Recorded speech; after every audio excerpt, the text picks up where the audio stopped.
Hello everyone! Welcome to Chess Comment, where we'll learn, laugh, and checkmate. For today's video, I'm sharing a self-taught Sicilian trap that I've used to win a lot of games, and one of them is against my favorite victim, yours truly, my dad.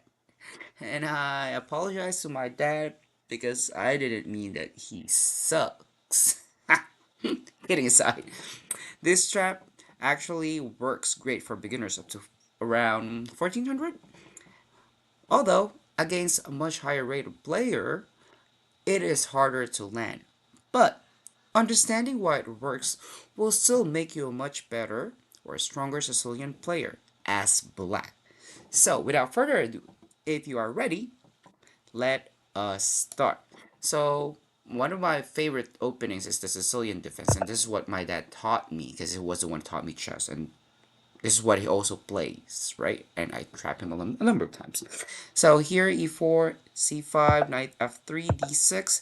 So the normal Sicilian move for people who studies, who has good ratings, they play d4, which is an open Sicilian line. But for people who don't study, who just plays normal chess, we say normal chess, like basic chess, they develop their pieces, like moving the knight to c3, same thing as what my dad did.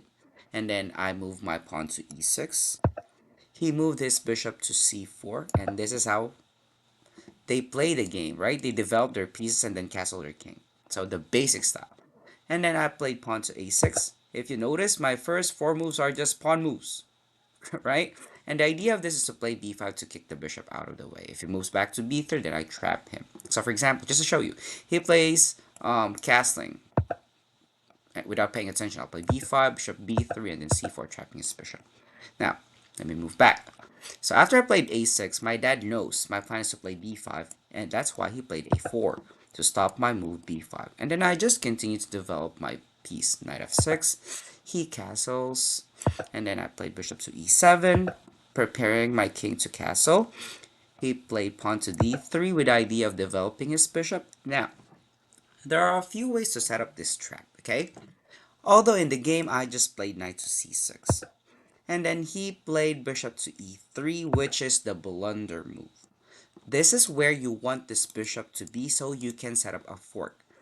You play pawn to d5, you're attacking the bishop, which my dad took. I took back with a pawn, and now the bishop has to run away, move back to b3, and then this is the fork. This is a well set up fork. Now, another way to do it, although it really depends on what your opponent does, but just a takeaway, sometimes you can play pawn to h6 because this bishop may want to go to g5 just to stop him from going to g5, which kinda invites him to move the bishop to e3, and then you can still set up the fork trap. Capture, capture, bishop runs away, and then pawn to d4. But if the bishop goes to f4, then you can no longer set up the trap. But if it goes to f4, then you can continue with a normal development. But the most important thing is now you have a trap that you know you can set up. Okay? Alright. I hope you learned from this video. If you did, please don't forget to like, subscribe, and share the good chess fight. Until next time. Bye bye everyone!